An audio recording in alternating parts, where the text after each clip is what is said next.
All right, everyone. Like you heard in the intro, another special guest here. It's week 2 of the NFL season. And like you heard from week 1, I'm doing a new series this year on Show About Sports where I'm having a new guest on every single week to review the week prior and look ahead to future storylines, this, that, and the other. And after we're here 2 weeks in, a great guest, Cameron Boone, last week. And this week, an even better guest in Matt Lombardo, the NFL reporter. He is the founder of the Between the Hashmarks, and he's also an on-sports contributor for Fox 29 Philly. Matt, say what's up to the Show About Sports crew. Griffin, what's going on, man? Great to be here. And what a week to be here after that just insane back and forth overtime thriller in Dallas. You have the Super Bowl matchup that plays out not at all like we saw in the Super Bowl, other than the outcome in Kansas City. Daniel Jones setting the world on fire. The Lions decide that they want to not just dance on Ben Johnson's grave, but do wheelies on it with their muscle car. Just an exciting week all around and a thrilling start to the season through the first 2 weeks. You bring up so many of the top storylines, and I love it. I can just see that reporter in you. You nailed it right off the bat, and a ton of things that I want to go into. Specifically, my biggest overreaction for week 2, because we're still in that phase where it's okay to have an overreaction because we just don't know where these teams are going. Last night when we watched the Vikings and we watched the Falcons, I wrote a thread kind of detailing I'm going to have to change my opinion on these teams week to week because they're showing me one thing and then they show me a different thing the next week. But when we look at the Lions and the Bears, my overreaction is a lot of people were selling the Lions, but I was like, no, they have too much built in that system. I just think they have a little bit too much.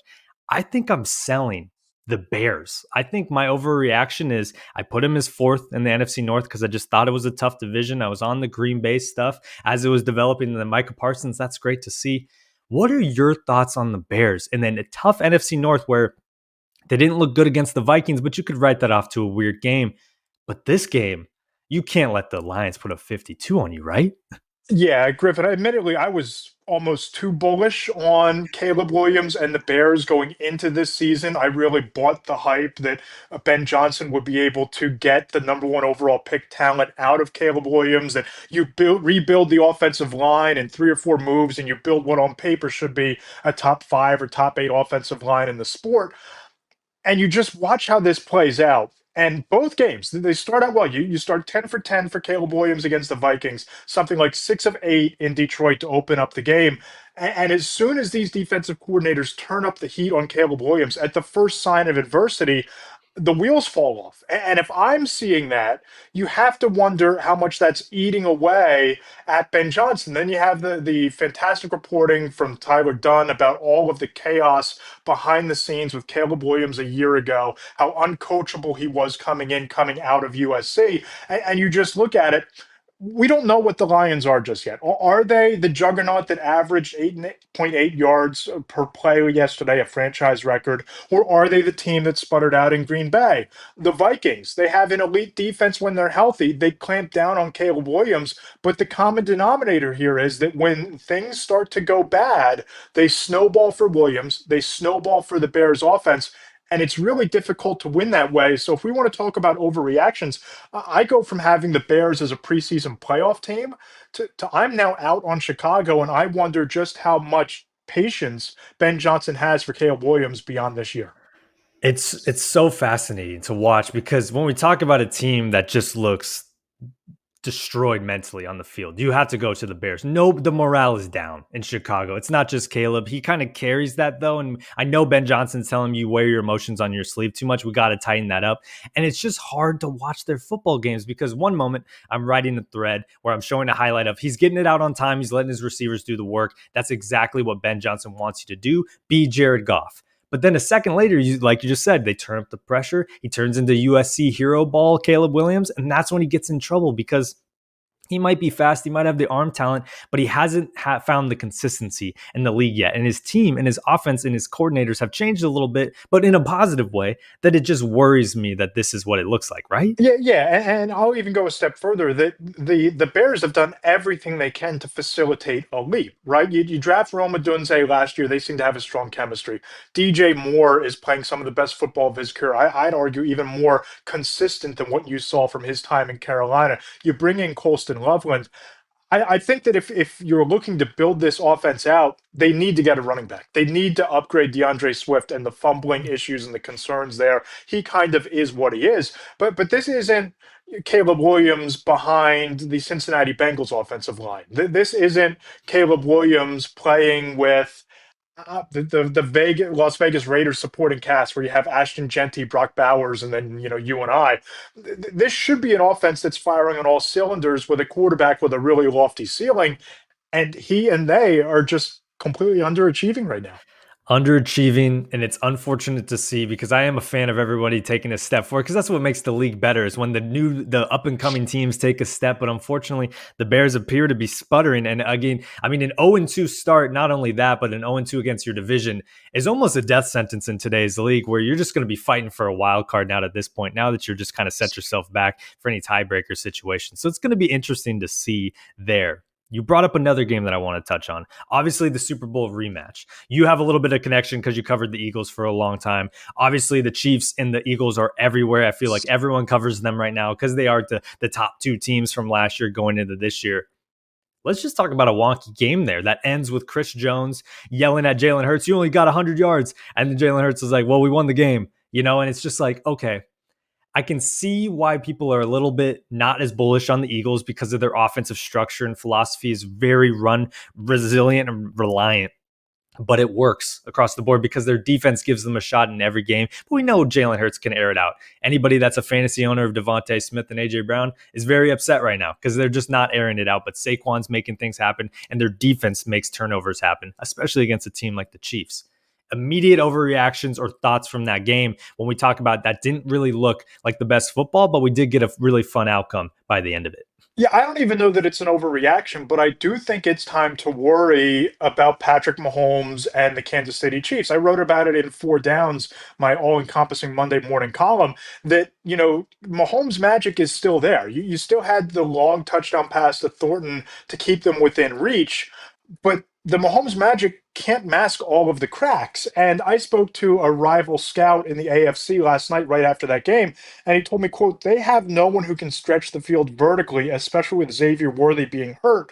Until that gets fixed, their offense is going to look like it does. They also haven't addressed their lack of a consistent running game, unquote. And what's ironic there is they actually rushed for one more yard than the Eagles did on the ground yesterday. But I think the scout's point stands. They were a hair off trying to get the ball to Thornton before the touchdown pass. He's really the only field stretching weapon. Travis Kelce doesn't have that speed at this stage of his career. He's more of a crafty route runner who finds space in the soft spots of zones at this stage, which is an incredible skill. You saw him make that impact against the Texans in the playoffs and very nearly had that same impact on what became the interception yesterday.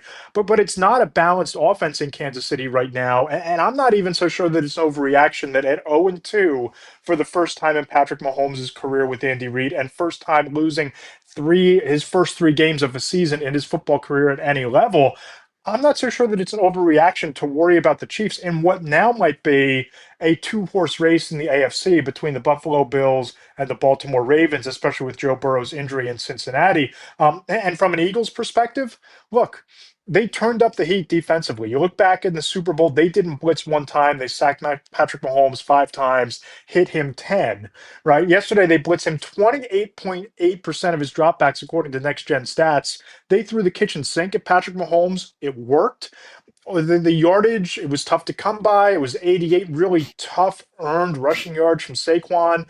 I think the passing game is still a real going concern with Jalen Hurts only passing for like 110 yards yesterday. A.J. Brown not being involved until very late. Devontae Smith not being involved until really late. But they're 2-0. They beat a division opponent.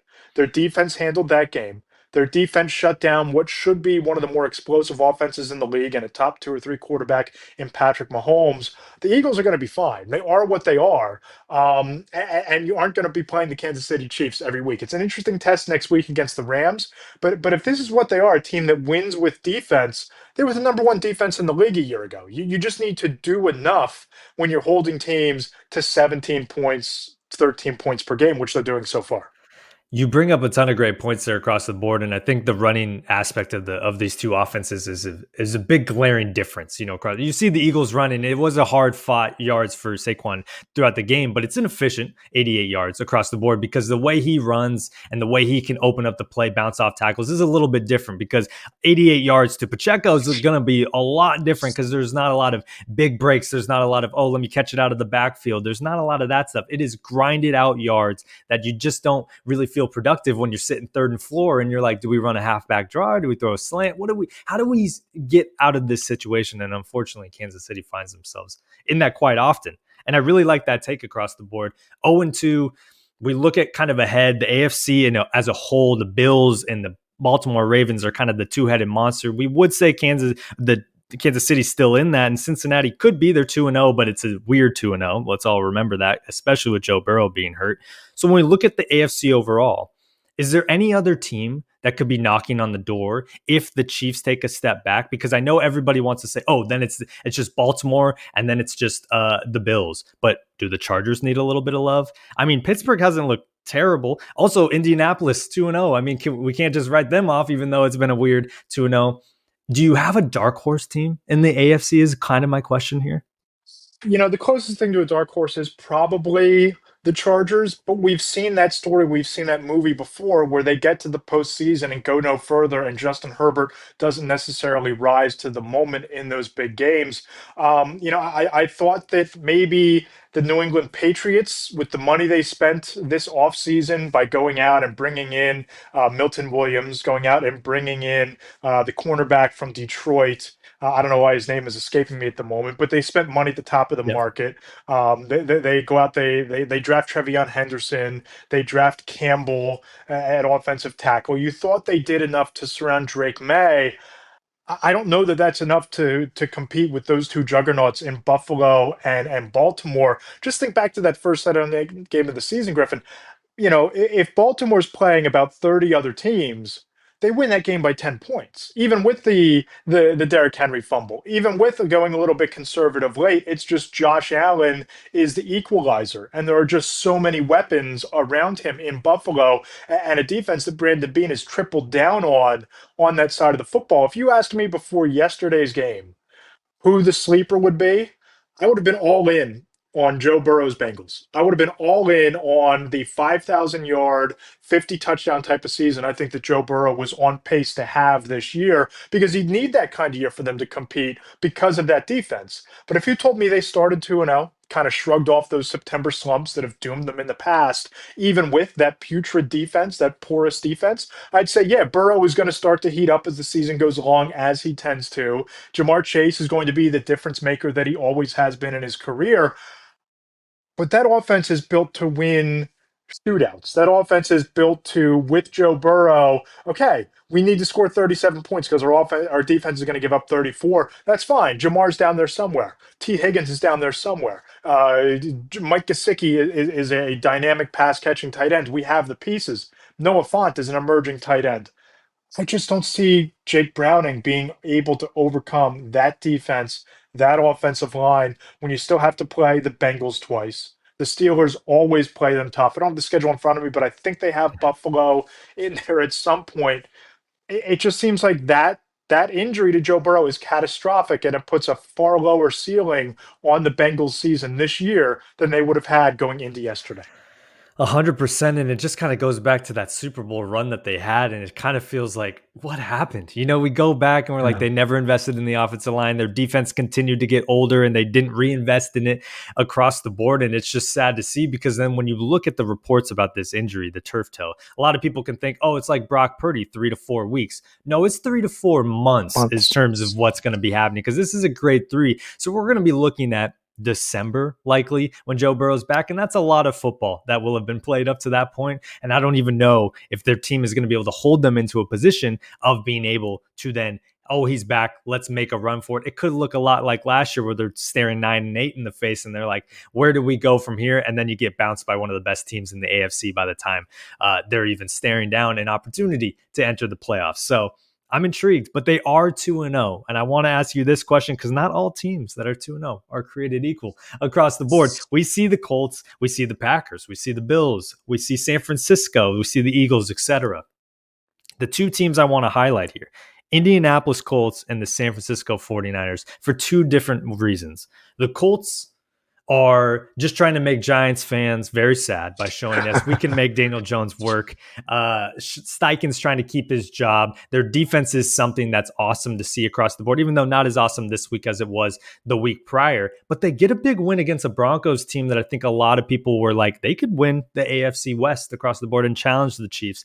Now I'm not so sure, but those teams are in different divisions, so it's not necessarily problematic. And then the 49ers, they take down a division rival in the Seahawks. RIP to that game. That was a tough watch for both sides. I think it could have gone either way by the end. But then they take care of business with the Saints and with Mac Jones. And once again, Kyle Shanahan shows that he can make any quarterback work in this league. What At are least your against the thoughts? Saints. At least against the Saints, who are arguably the worst team in football, certainly the worst defense in the NFL.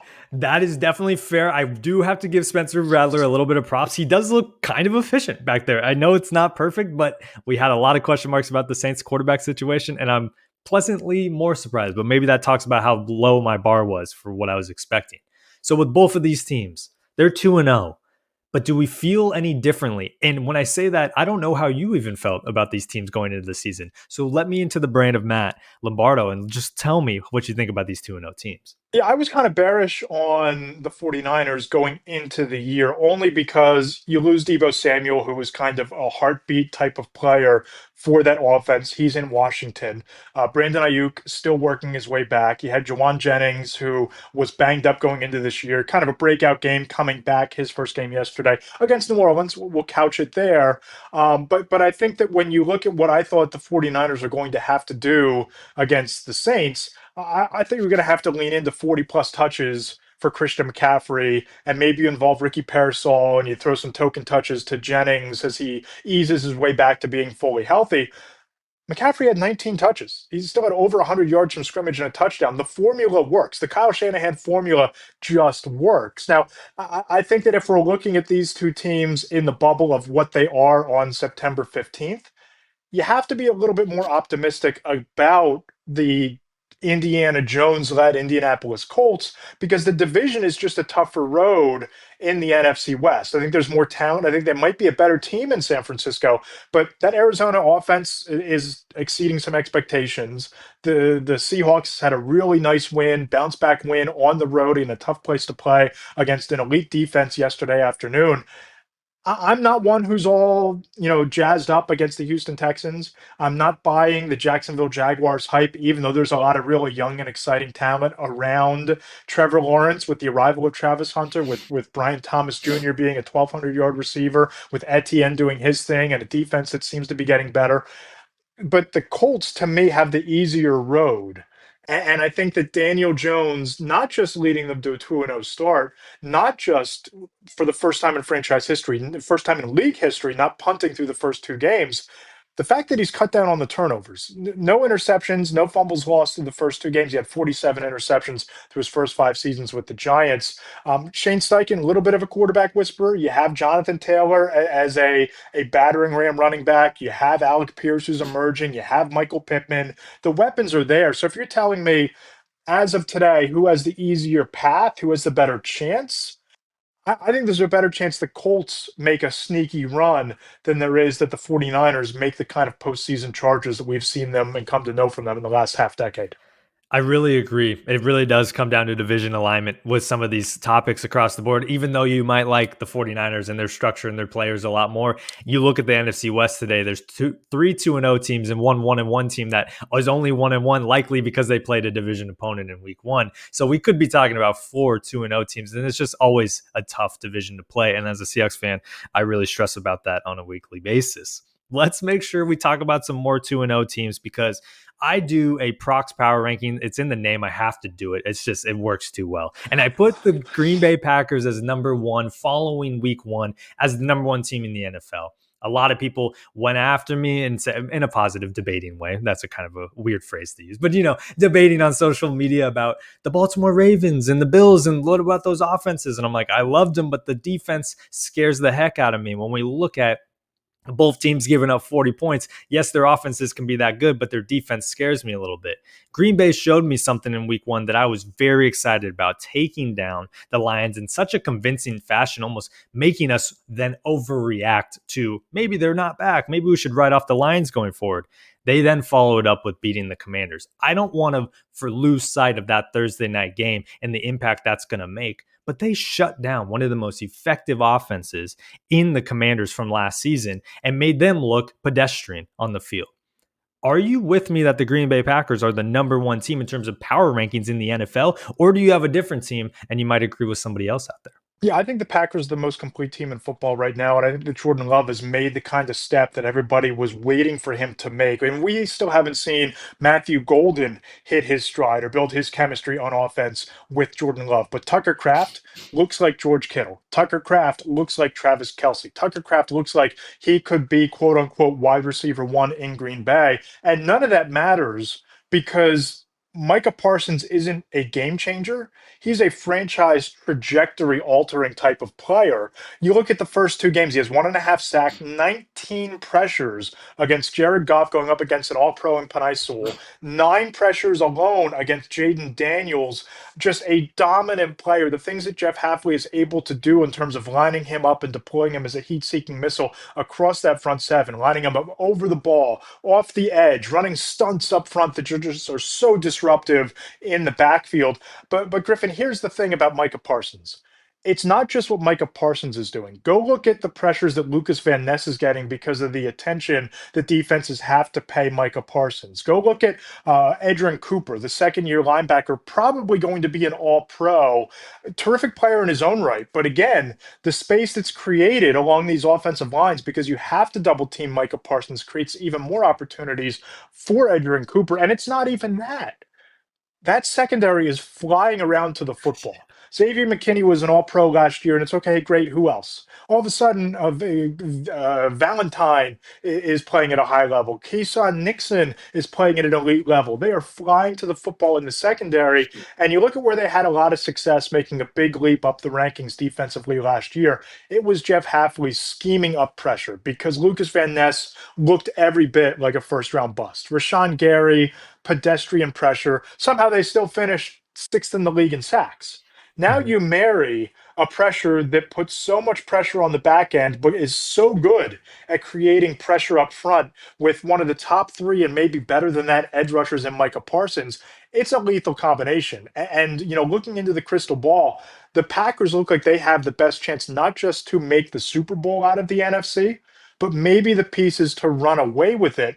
And you start thinking about what does a matchup against Josh Allen look like, where you have this chess match between Hafley and this great tactician in Josh Allen? What does it look like with Lamar Jackson running wild in the backfield and unleashing that arm on these deep balls downfield? Even better, reading defenses over the past 2 years than at any other point in his career with Micah Parsons now in his face. You start thinking about these potential matchups. I think the Packers are a team that maybe not enough people took seriously going into the year, but Micah Parsons' arrival, I think, changes everything for Green Bay.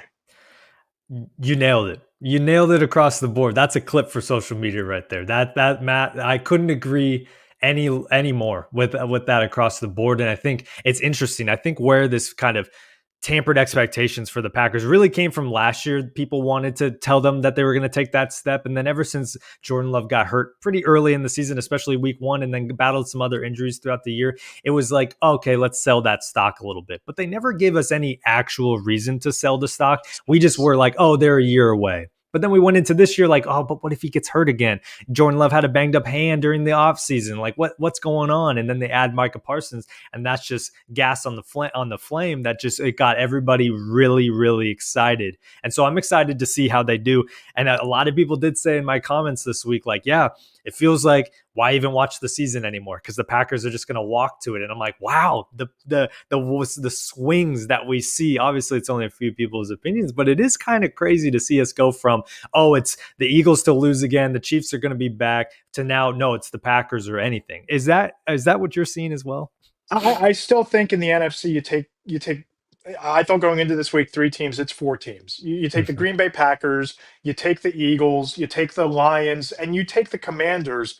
Put them in a hat, and one of those teams is coming out of the NFC. I think. And Yeah. let's not forget that that was the Lions who they humiliated in Week 1.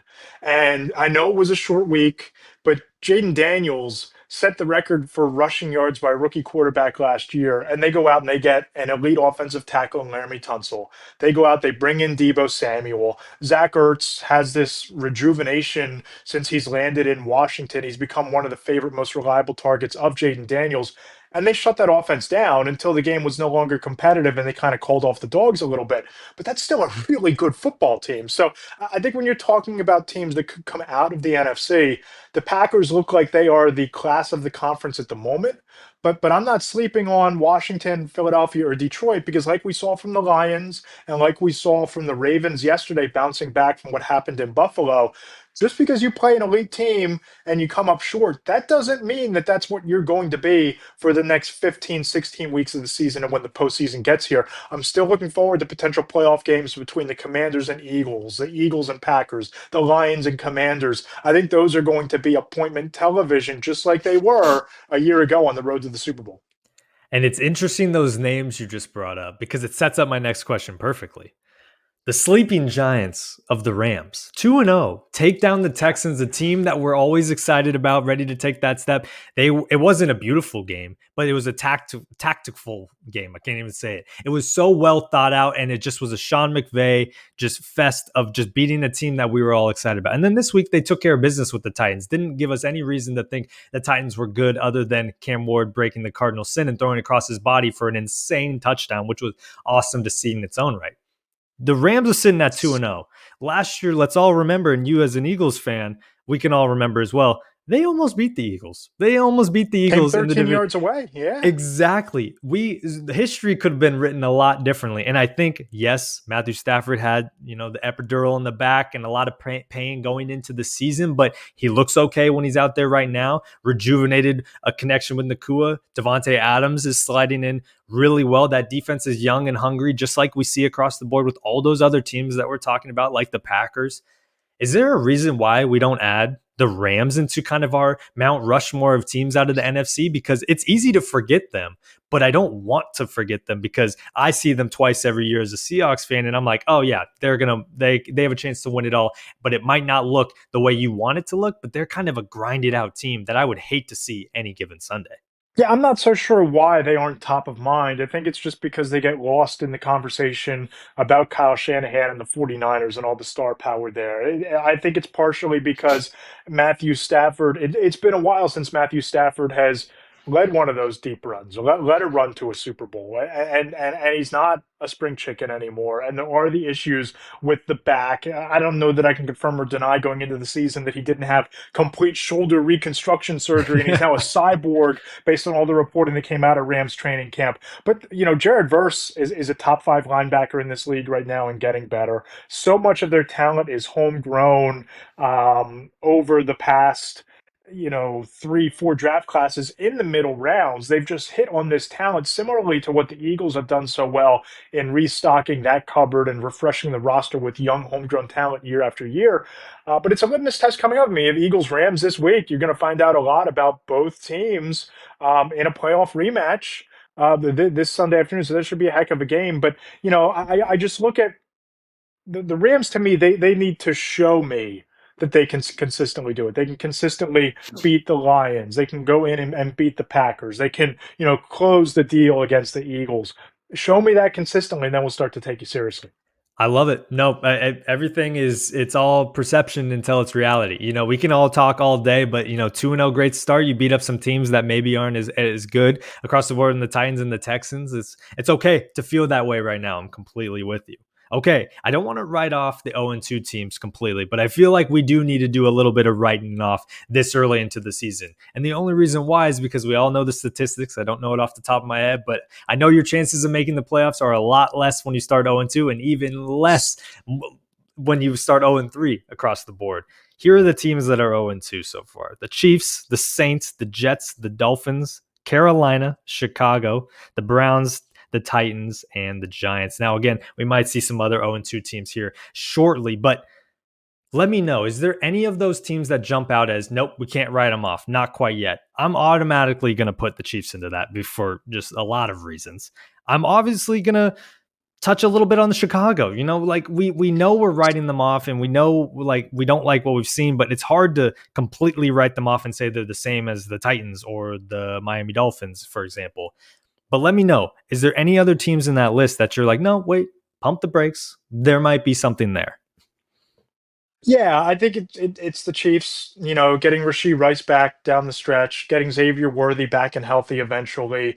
The defense, look, if that defense plays the way it does against 25 other teams yesterday, they win that football game. They just happened to go up against a battle-tested Eagles team with the reigning Super Bowl MVP quarterback and a defense that completely shut them down, that seems to have their number dating back to the Super Bowl last year. So I'm not ready. I worry about the Chiefs. I don't know that they're going to be in the mix for home field advantage in the AFC. I think that you might see a little bit of a regression. Maybe they're going to have to go on the road for their playoff games. Maybe it never comes together for them. But I'm rating them off as being the dynastic Patrick Mahomes, Andy Reid Chiefs that we've seen over the past decade or so.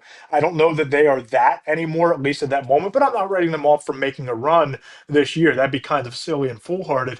But they might be the only one, because as optimistic as I have been about the Bears, two division losses, that's a tough mountain to climb, right, to overcome. And you're going to see those teams again. They might be able to steal a game in Minnesota if JJ McCarthy has the kind of uneven up and down start for a second year quarterback, basically his rookie season, that we think he might have.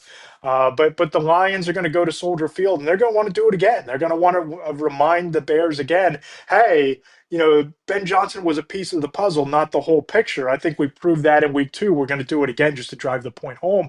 But I don't know that there's a case to be made for any of these other 0-2 teams right now.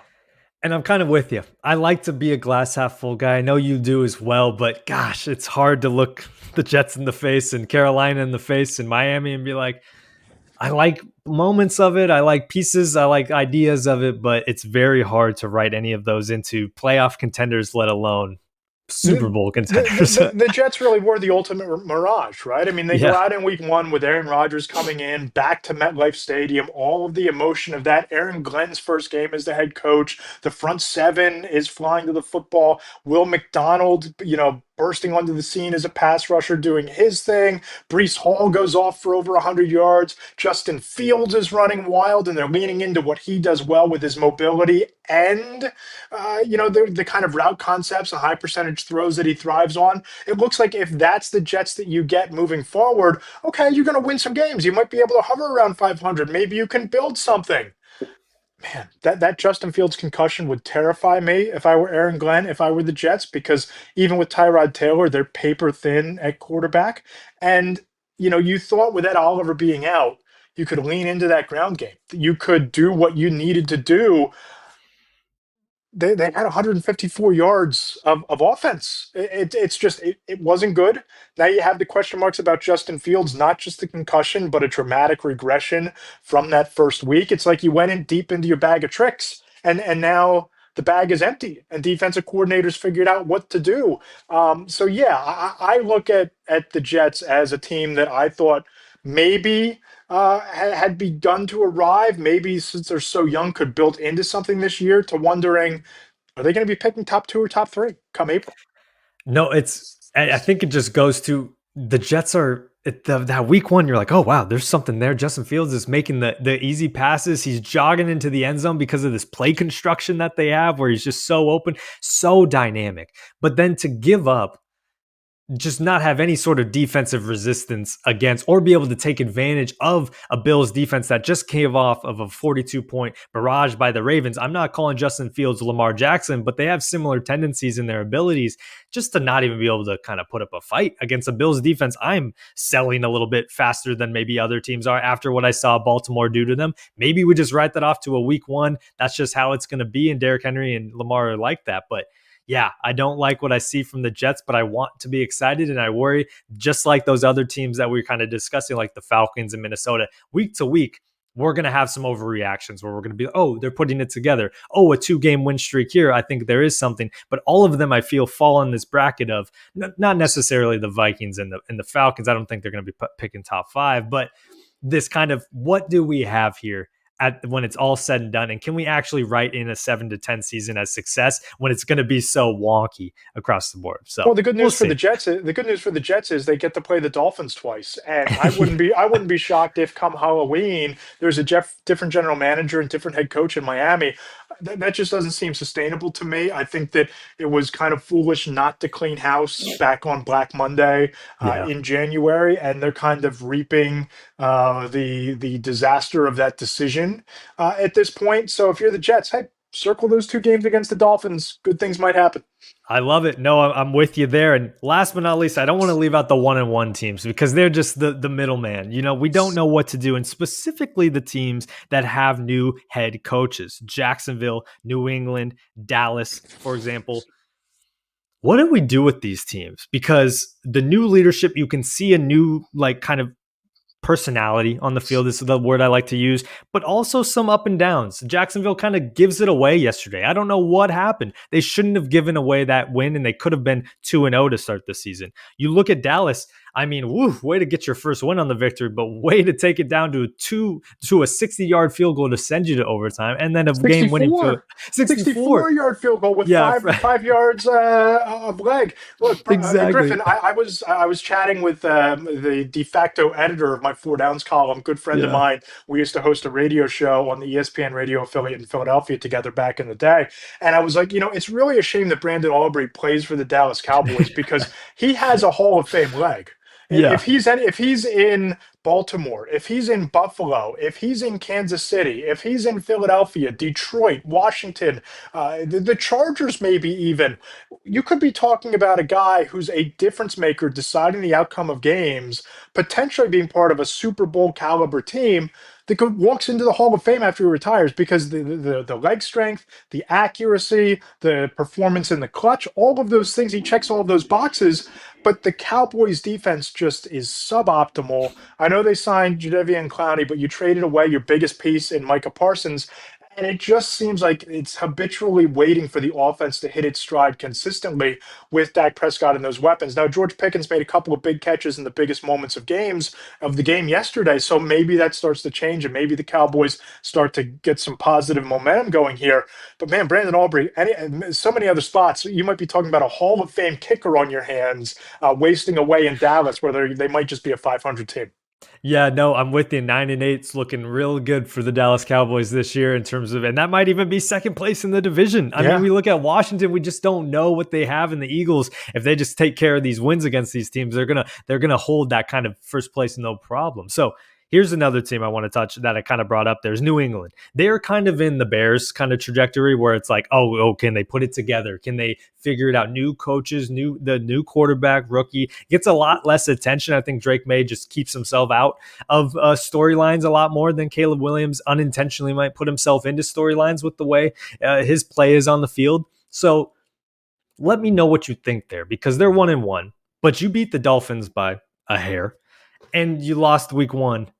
Do you feel really confident that they are what we called, the off-season winners? The playoff favorites. We're going to take the leap. Oh, they could contend with the Bills type of team. Do they look like that through 2 weeks, or is there going to be a lot more growing pains that we need to see and more of a 9-8, 10-7 win season, which would be successful in their right because of such a bounce back? Is that more realistic, or are we just going to see a weird team this year in the Patriots that we're maybe a year early on them figuring it out? I think we're a few weeks early trying to determine what they are, right? I mean, it's Mike Vrabel, new head coach. I think the coaching has improved through these first 2 weeks. You still haven't seen much of Trevion Henderson. Drake May is still trying to figure it out. But the schedule, Griffin. I mean, look, you have games coming up. It's going to be an interesting test with the Steelers coming in. How do they respond to that game against Seattle? Carolina at home. Buffalo is going to be a challenge. No, nobody's ruling that out. At New Orleans, at Tennessee, the Browns, and the Falcons. That 4 game stretch, that there's a chance you're looking at 3-1 there. So if you're looking at Yeah. 4-2 to start the season without Joe Burrow being in Cincinnati, with the Jaguars figuring it out, with who knows what the Texans are, with who knows whether Daniel Jones comes back to earth, if you're 4-2, you're going into the back end of October feeling good about your chances of a wild card and maybe more than that. And then you look at late in the year, right? You look at the November stretch of the Jets at home, at Cincinnati, the Giants at home. You could go 3-0 there, Hmm. right? So, I mean, Hmm. there are 9 wins conceivably on that schedule if they just handle the teams that they're supposed to handle. So I'm not writing off the Patriots at this point. I think the schedule and the path set up really well for them. And you got the Jets and Dolphins to close it out the final 2 weeks, where you might need wins, division wins for tiebreaker purposes in the wild card race. That if they just handle their business and beat the teams they're supposed to beat, which I think they're equipped to do based on what they did against the Dolphins, I think they're going to be fine. I'm with you there. And it kind of sets up to be like the Broncos of last year. Rookie quarterback, not rookie, but young Young quarterback across quarterback. the board, beat the teams you should beat, lose to the teams that, the above 500 teams, if you will. I feel like that could be the Patriots' outcome this year and find themselves as a 7 seed, in the playoffs, and a team that we could think is frisky, but then just like we saw with the Broncos, kind of run into a buzzsaw and the fun's over, across the board, which wouldn't be a bad season, especially after coming off of 5 wins last year. So I would take that if I was a Patriots fan. But what do you think the ceiling is for the team? Just a wild card experience, or maybe even we push it to the divisional round? Yeah, I think that just all comes down to matchups, right? I mean, Yeah, it's so that's hard fair. 2 weeks in the year to think about like, can they win a wild card game? Well, I don't know who they're going to be playing. I don't know Yeah, who, yeah. I don't know what the injury situations are going to be like. But I'll tell you this, I trust Mike Vrabel. I think Mike Vrabel is good enough to be a bit of a difference maker from a coaching standpoint if it comes down to 1 or 2 plays. But it's going to be interesting, and I think that it might turn out to just be not necessarily a 2 horse race in the AFC East, but it might not be a division where the Bills clinch it with five weeks to go, right? They might Yeah. actually have to keep playing just to keep enough, leverage between them and New England. But I think it'll be a fun team to watch. That's a great way to answer that question. I set you up for a terrible question there. Just I asked you a question after they beat the Dolphins, which we just said should have cleared house last year. What we think about them being a playoff team in New England. So that was my bad. You answered that question perfectly. I just got a little bit excited because I bought the preseason hype for the Patriots, like a lot of people bought the Bears preseason hype. There was a couple teams Yeah. like that you wanted to buy. So I'm with you. I'm excited. I do trust Vrabel. I do like their veteran pieces. You might not love what Diggs was in Buffalo and how that ended, but man, he's reliable, and that's Yeah. exactly what Drake May will need, especially as he continues to get back from that knee and that defense. Let's see if Vrabel can put that together there. So I am excited. Matt, this has been a fantastic episode so far. Again, everybody, he is an NFL reporter, the founder of Between the Hashmarks. Just put out a new newsletter this morning. Make sure to subscribe. I will link it all below. He's also on Fox 29 Philly as a sports on air contributor. Matt, anything else you got coming around the corner? It's only week 2, and I'm excited to see what you got through the next few weeks here of the season. Yeah, Griffin, you can check out the Between the Hashmarks podcast every Tuesday with my friend and colleague Mike Tanier. And I appreciate you having me on. This has been a ton of fun. We'll have to do it again later in the season, of course. But if anybody's interested in finding out more about Between the Hashmarks, Matt Lombardo, NFL.substack.com. Each Monday, we have the Four Downs column. This week's is just loaded with insight from former players, an NFL general manager on Daniel Jones, executives on how the Eagles have built their roster. That's the kind of insight that we try to put into the column every Monday. And then on Fridays, you ask your questions to it as a mailbag. I'll ask my sources, agents, former players, executives, get their thoughts on what's happening inside the league, so you can get the answers from the power brokers inside the NFL. It's a project I'm really proud of. We have features that drop from time to time throughout the year as well. So I really appreciate the opportunity to come on and talk about it a little bit. That's awesome, Matt. Again, everybody make sure to follow everything that he just called out. And again, follow him on Threads. You know, I'm a huge Threads user myself. Matt Yes. is one of the founders of that user experience as well. He's a great follow on there. We're talking NFL all day long. And again, he has all of his stuff below in the links. Again, this is on YouTube, Spotify, Apple, and there's going to be some reels on Instagram as well. So make sure to follow all of us there. Matt, I hope you have a great rest of your week, a great rest of your season. Go Penn State, the Nifty Lions. We'll have to see. They're starting out undefeated, but it's been up and down. I'm a Cougars fan, so it's hard to be excited about our start as well. But I'm interested to see how your Nifty Lions perform in the next few Well, weeks. well, you get one of your former rivals, Oregon, coming into Happy Valley for the whiteout statement game, revenge game. Just got to beat Oregon and Ohio State and cruise on in there. So it should be a fun season. Exactly. That's what the Penn State Nifty Lions have to do. Beat the good team when it matters. And I'm excited to see if they can, because Drew Aller, he came back for this reason. So it's going to Yep. be interesting to see. Matt, again, thank you so much. Everybody else, thank you for listening. Enjoy the rest of your week. NFL Week 3 is on its way. We will have another episode next week. And as always, cheers, everyone.